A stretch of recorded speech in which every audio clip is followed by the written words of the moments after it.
Testing, testing, 1, 2, 3, 4, 5. Testing, testing, 1, 2, 3, 4, 5. Testing, testing. CieloDrive.com Audio Archives.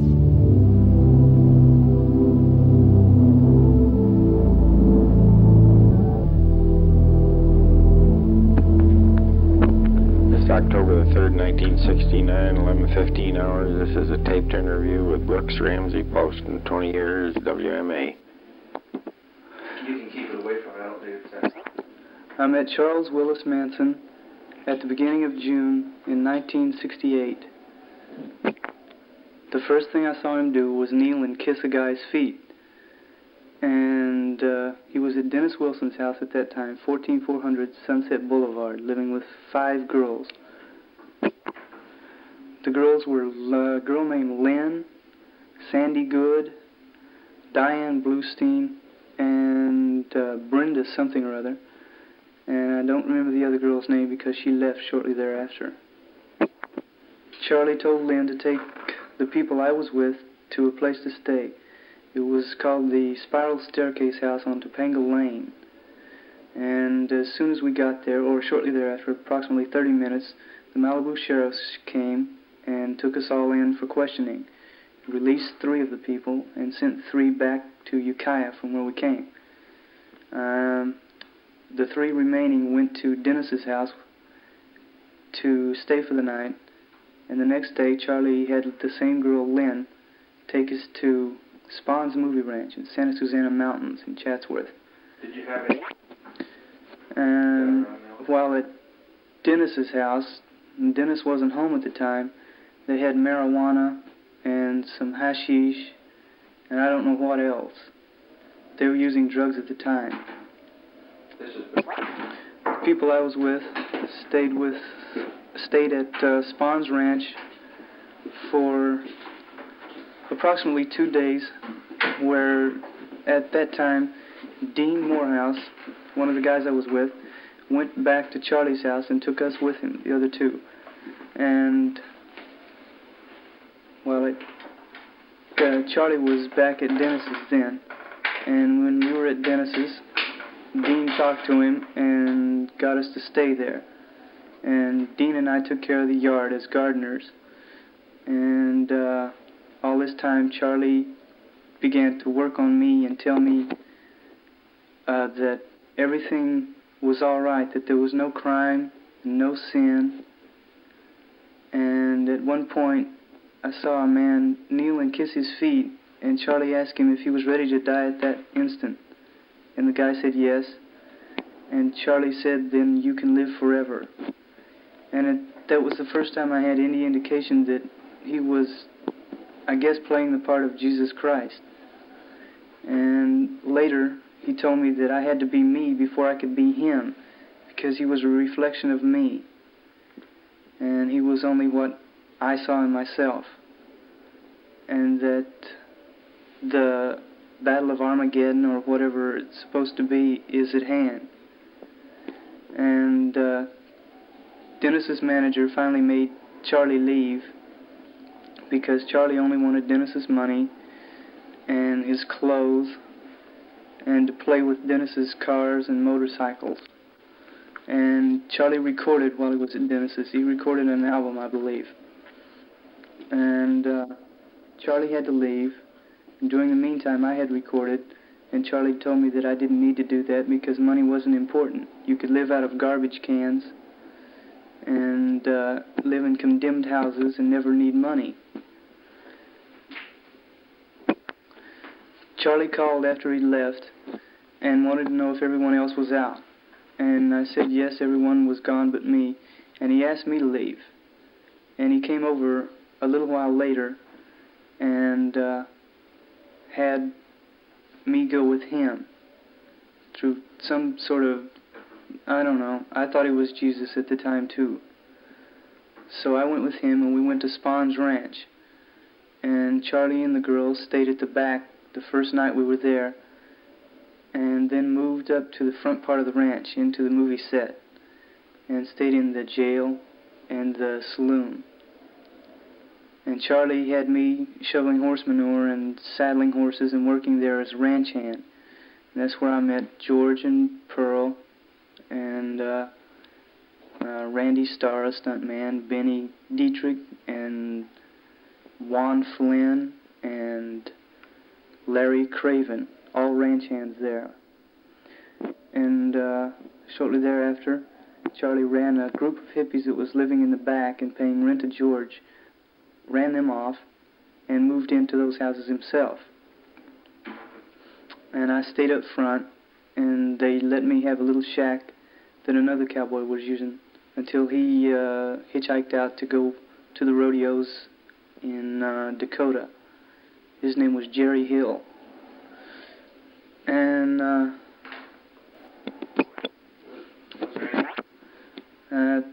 while they were at Spawns, I know of LSD being there, and marijuana, and hashish. And when Charlie was living at the back ranch house, people were always driving in down to the back ranch house, long-haired people, hippies, and they all seemed to have enough money to drive around and get what they wanted, but I don't know where any of it came from. And Charlie always had money when he wanted it, and I don't know where that came from. And he was always coming back. He'd hitchhike into San Fernando Valley, and he'd come back with an old car that was in good running condition and say that someone had given it to him, that he had the pink slip to it. And he would wind up giving it to George so that George would let him stay there. One way I believe he gets his money, and his money for gasoline and car parts, is through credit cards that he talks people out of. He talked me out of a Texaco credit card that my mother had given me before I left Texas, and I thought it was only for his use, and it wound up, from what I heard, going up into Oregon, all up the coast of California, and possibly to Washington. And the card was picked up later, and I had a letter from my mother and a couple of phone calls that said that she wasn't going to pay the bills and that Texaco was wondering when the bills would be paid. And I told her that I would pay the bill, and the bill was approximately $250. And since that time, I've had no money, because at the ranch that I worked on, George didn't pay a salary. He merely let you stay there and have food and a pack of cigarettes a day and your place to sleep. But at the time it was pretty good, because it was the first time I'd been out in the world.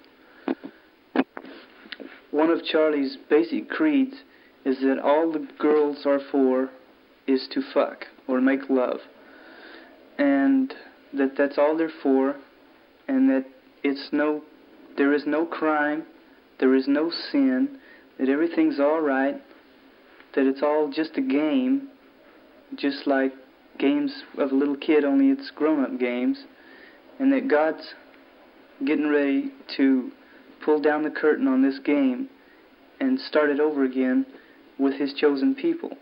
And Charlie considers himself to be Jesus, the second coming of Christ, and that he is to lead 144,000 people out onto the desert from reading things into the Bible from Revelations. And he feels that the beetles are the four-headed locusts that's mentioned in there, that are here to plague man with their mouths. And he listens to all their records while under the effects of LSD or any other drug he can get a hold of, and he puts into there the meanings that he wants in it. And he has body control of his hands and his arms and his fingers to the point that it's like watching something that constantly changes when he's moving. It doesn't ever appear to be the same on any two movements. And while everyone that he's with is on the effects of these drugs, he uses his hands and his fingers and says that he can pass the motion on to you when you get tuned in to the infinite, or when you give up, is what he calls it, and play under everyone, play under the awareness of all people. And to play under the awareness of all people is to be able to steal and to be able to do all things that people couldn't do because they weren't smart enough. And he's talked about his prison experiences and where he's learned many things about hypnosis and what you can do with the power of the mind from a man named Lanier Raymer, who was a cellmate. As far as I know, the whole group was there at Spawn's, Charlie and his people living in the back, and myself and Juan and the Cowboys living up front and doing the ranch work for approximately 3 or 4 months, all summer, and a month or maybe a month and a half into the fall. During this time, several people had come along, and he had persuaded them in the same manner that he was Jesus, and that everything man did was backwards to what it was supposed to be, and that making love was good and not bad, and that group orgies was the way to get tuned in. And he had convinced several girls, and he's got them tied up in this manner, and also through fear, because he's beaten up several girls that I know of. One, Mary Brenner, and another girl he beat up was Diane Bluestein. I've seen him jerk her around by her hair and slap her and make her cry and hit her and do all kinds of things with her and make her suck guys' dicks and other girls, the ones that don't like to be there but don't know what else to do, such as Sandy Good. She's been more or less cajoled or talked into it or threatened into getting money from her dad from San Francisco on several occasions in order to finance the group. And he's made her do all kinds of acts that she didn't want to do. But he grabbed her by the head and shoved her head down, and while he was making love to her at the same time. And this is part of his group orgy effect. He wants everybody to do everything. And you can make love with 6 or 7 people at the same time if you get tuned in, is what he says. And from the Spahns Ranch, several people came along. This is where Kathy Myers came, and she knew of a place in the desert in Death Valley that her grandmother owned, Myers Ranch. And at the end of September, or partway through October of 68, she led everyone up, and the transportation used was an old green school bus that they painted and fixed up on the inside to look like a Muslim harem sort of effect, with satins and silks and tapestries. And I don't know where the money came from this, but I believe it was from a girl named Joan Wildbush that he'd also talked into giving away all her money, and a camper outfit that she later was to trade in for a 4-wheel drive Jeep in Las Vegas. We took the bus to the bottom of Goler Wash and hiked up 7 or 7.5 miles to Myers Ranch. And on the way, Charlie and the rest of them all of us spotted this Barker's Ranch. And a couple of days after we were there, we moved into Barker's Ranch and cleaned it up and did all kinds of things, patching water lines and watering trees and things. And shortly thereafter, Ballarat Bob, or Bob Dunlap, came up with a friend of his, because Ballarat Bob had previously stayed there, and he considered it more or less his place. But when he got there, he found a large group of people, and there were only 2 of them, so I don't know if he was afraid to do anything or what. But he left the next day and came back, I believe, once after that later, near Christmas, and I haven't seen him since. While at the Barker's Ranch, part of the rules was that while it was warm enough, that everyone was to go nude, so that I suppose that would stimulate sexual interest, and everybody would wind up making love all day long. And I heard him comment once that wouldn't it be nice if we could just stay in bed forever and make love and not have to worry about eating, because eating wasn't important. It was only a way to get out your sexual interests, like smoking cigarettes. And he said that everything stemmed from sex. And I suppose he got that idea from Lanier Raymer in prison or from a Freud book he read. But everything was vaginal or penal. and that it all stemmed from sex. Everything that you did was make love, from putting a screw into a fixture, from putting a cigarette in your mouth, from drinking coffee, to opening a door, to getting in a car, to sweeping. Anything you did was sex from his viewpoint, and he was telling everyone there that that was what it stemmed from, that that's all it was.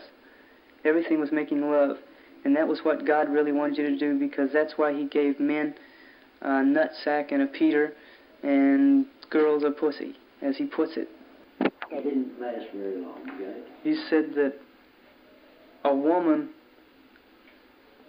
actually had no soul, but was closer to being tuned in than the man, because God put woman there to take care of man, and that was all woman was supposed to do, take care of him and tend to his wants at all times, and she wasn't to give any opinions or talk to the man or say anything, and that you could put your love into her through sex and fill her up with your love.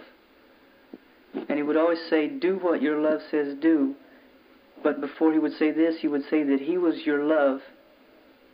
And so it was implied around in this sort of a comment that you were to do everything he said, because he would do anything for you.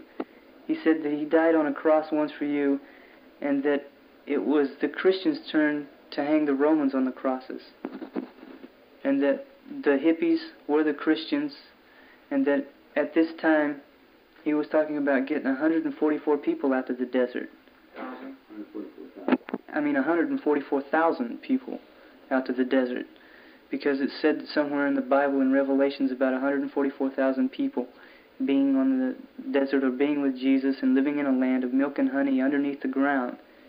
And he's looking for a cave that he says is underneath Death Valley, that leads down to a city of gold that the Indians know about, and that every tuned-in tribe of people that's ever lived, the most tuned in, have escaped the destruction of their race by going underground, and that they're all living down in a gold city where there's a river that runs through it of milk and honey, and a tree that bears 12 kinds of fruit, a different fruit every month or something like that, and that you don't need any candles or any flashlights down there, because it will be lit up, because there will be something of a sun effect down there, that the walls will glow, and that you won't be cold and you won't be too hot, that there will be warm springs and fresh water and all things that you can eat, and people already down there waiting for them. During the time we were at the desert, there were several supply runs made to Las Vegas and to Los Angeles. And around the time of the floods, about the time of the floods, in February of '69, the two girls, one named Joan Wildbush and another named Sherry, were sent to get supplies. And they came back and mentioned something after Sheriff Ward had been there, and Juanita was the only one left, as they had heard the sheriff was coming up, and Charlie sent a truck up to get all the people out that he could, or that he wanted out, and he left Joan Wildbush and myself up there to face the sheriff and to go to jail for something that I didn't even know was going on. And after the sheriff had come and taken our names down and left, Joan mentioned something about there had been marijuana given to the Sheriff Ward's niece or stepdaughter or something like that when they were passing through Kishon. He left once somewhere around January and said that he was going to find a place in the city for the people to stay in the winter. This is Charles Manson. And he took quite a few people with him. And then he sent another group up to get people out. And he left 3 people there at that time. Myself, Joan Wildbush, and a girl named Gypsy. And I don't know her last name. And about a week went by, and a Jeep came up. The Jeep that Juanita had traded for. Juanita is Joan Wildbush. And picked up the 3 remaining and took us to a house in Canoga Park. That's in San Fernando Valley. And we were there approximately 3 weeks, and he sent a group of people back to the desert. And this included myself and this Joan Wildbush, a guy named TJ, I'm not sure of his name, and there were, when we arrived, a girl named Bo, about 20 or 21 maybe, Mary Brenner, she's a college graduate I believe, and a girl named Sherry, the same Sherry I mentioned before. I'm not sure how old she is. I think she's 17 now, or 16. And these people were all there when we got there. And after that, there was a supply run made to Las Vegas, on which Joan and the girl named Sherry went. And when they came back, there was a big hurry to get all the people out except Joan and myself, because, as I was to later find out, the sheriff was coming. And the sheriff from Shoshone, Mr. Don Ward, came with a deputy and some park rangers and questioned and talked to Juanita and myself, Juanita being Joan Wildbush, and took me aside and asked me about marijuana, and I said I didn't know anything about it then. And then after they left, Joan told me what he was talking about, and the fact was that one of them had given marijuana to the sheriff's niece or granddaughter when they were in Shoshone on their way back up with supplies. And when they left that time, Charlie's people, it was the last time I would see them for about 6 or 7 months. When they left, they said they would probably be back up to get us, but they didn't know when or exactly how. And we had supplies at that time enough to last approximately 2 weeks if we ate 1 meal a day. And shortly thereafter, about a week, a man named Paul Crockett and another Bob Berry came up and drove into the yard. And I got to talking to Paul, and this is the first time I'd met Paul. And I talked to him quite a bit. And during this time, I was supposed to be making love with Juanita, but I had my schedule fixed to where I would be asleep when she was awake, and when she was asleep, I would be awake. So I learned to stay up all night and sleep during the day. And when Paul was around, I'd talk to him, and he started showing me what was going on at that point, what I was doing, and he tried to straighten up my mind as to whether I was really dead or alive, because I didn't know. Charlie had told me that I was living in death, and that I was supposed to give up my world so that I could have his, and that by giving up, God would come through me, and I would just be a hole in the infinite, as he says he is. I stayed at the ranch from the time I got there in just before the sheriff came, and I've been at the ranch up until the 2nd of October, '69. And during this time, approximately 6 or 7 months went by before I ever saw Charlie or any of his people again.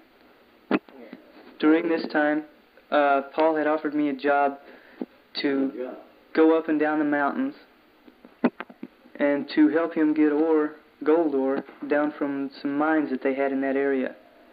And I'd been doing that steadily all this time during the 6 or 7 months, going up and down the mountains and crushing rocks by hand and learning all about gold and taking an interest in it. And finally they offered me to come in on the deal with them.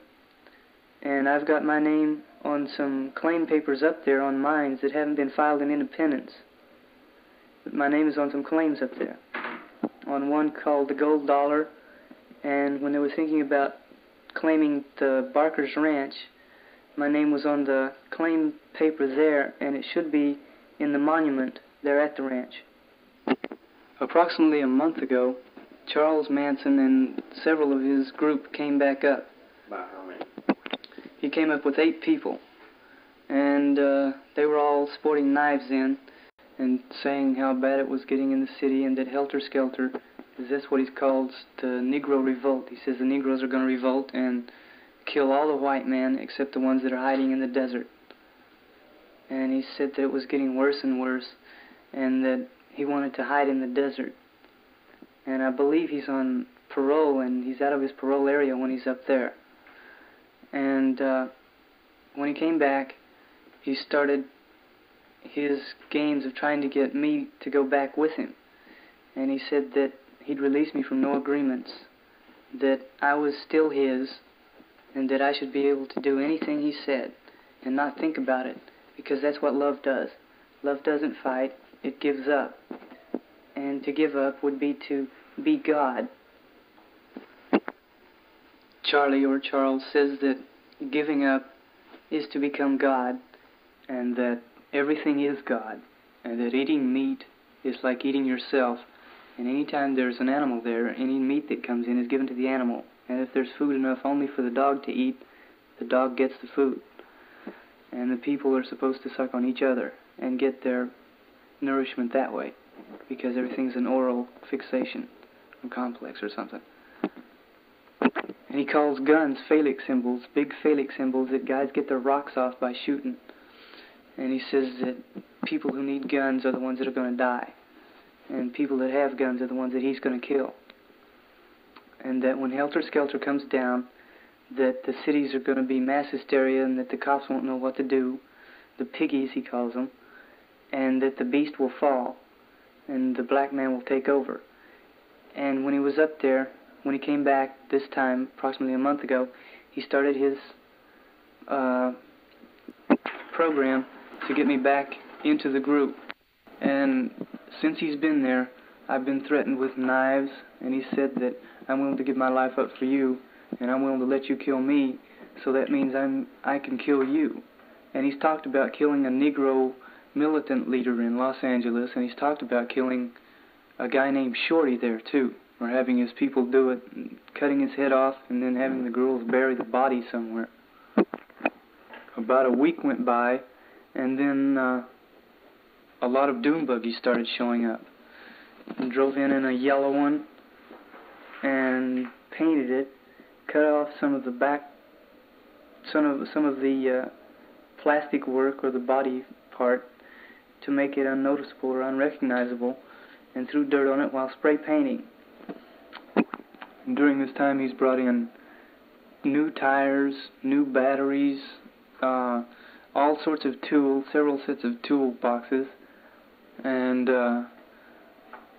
some of the vehicles, yes, cases of oil, and some of the vehicles included a red Toyota Jeep, and a blue sparkle dune buggy, 2 or 3 yellow ones that I've seen, and he's painted all of these, and one of the yellow ones had a black vinyl type zipper top to be put up on it. And he's told us every time a vehicle's come in that it isn't hot, except for one that he said was on a test ride that he'd gotten in L.A., or one of his people had gone in and asked for the keys for a test ride and took off with it. And he said that everything he had up there was legal and that nothing was hot, and that they'd gotten it from credit cards and somewhere else, and he implied that they had a lot of money but didn't say where it came from. But during this time I've heard people talk about being communists. This one girl, Gypsy, talked about being a communist 2 or 3 times. Said that she'd been a communist since '58 in New York, and that her parents had had communist leaders over to her house, and that she was a true blue communist, but that even the communists were wrong in some places. And Charlie's mentioned that the communists had a good thing, but it wouldn't work either, because they didn't give up and they didn't make love together. Since he's been up there, I've had my life threatened several times, and I've seen him jerk people around by the hair, hold a knife to their throat, and say, "You know I can kill you, don't you?" And And then after that he says, but I wouldn't because you're one of us. And I've heard that since they've been up there, he said, or someone has said, I'm not sure it was him. I heard him. Yes, he said it, that they have 100 tabs of LSD and mescaline, and that they're expecting a big kilo of hashish. During this time, he's talked to me several times about how I should give up and be willing to do anything he wanted me to do. And at one point, he was saying that if I loved him and was willing to give up, and since it was all a game, life was a game and death was a game, that it wasn't real, that I should go walk to Shoshone, take a big, some kind of a machete-like thing, sneak into Sheriff Ward's house and cut his throat. That was if I loved him. And he wanted me to do it, but he never pushed it any further than that. He mentioned it the one time and then said several times, or his people had talked about how easy it would be to take over Shoshone, to wipe out the people in it. And he's talked about killing off the people in the desert at this time, one at a time. And if any police came up, he would kill them and leave their uniforms laying out as if the body had just disappeared from it. I've seen him with 2 shotguns. One is a double-barrel over and under shotgun. I guess it's used for skeet shooting. And the other is a 12-gauge pump shotgun. And I've seen approximately a knife on everyone, and Charlie sometimes has 2 or 3 with him. And I've seen him that he can throw a knife approximately 10 or 15 feet and be deadly accurate with it.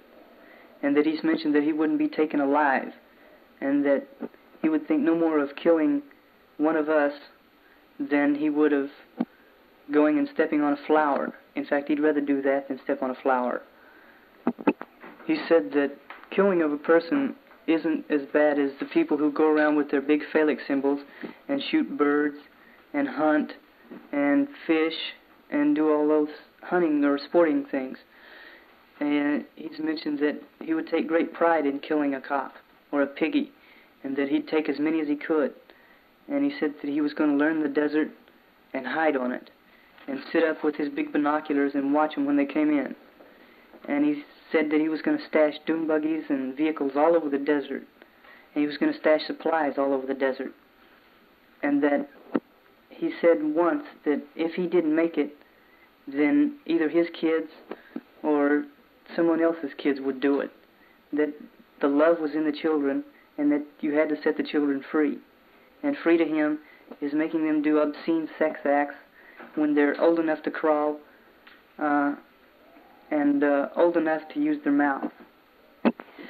Since he's been there this time, he's stayed, I guess, 2 nights, and each night he's been there, he's had from 8 people, I guess approximately 8 people each time. And he builds a bonfire out in the middle of the yard using up all the wood that's available. And he gets a guitar and has everybody smoke marijuana and gets them all stoned. And then they sing songs. And one of the songs is a repeat after me song, in which he'll start the song and say, "Who's God?" The people around him will answer back, "Who's God?" Then he'll say, "You're God." And they'll answer back, "You're God." And he'll say, "I'm God." And they'll say, "I'm God." And then he'll say, as in a statement, "I'm God." And they'll answer back the same way. And he gets them into an emotional frenzy, and this is supposed to lead to sex. If it's necessary to testify as to the fact that he's driven a dune buggy that is hot, or anything else about testifying to anything I said in a court, I'm willing to do that. We'll close this interview with Brooks Poston at 12:35.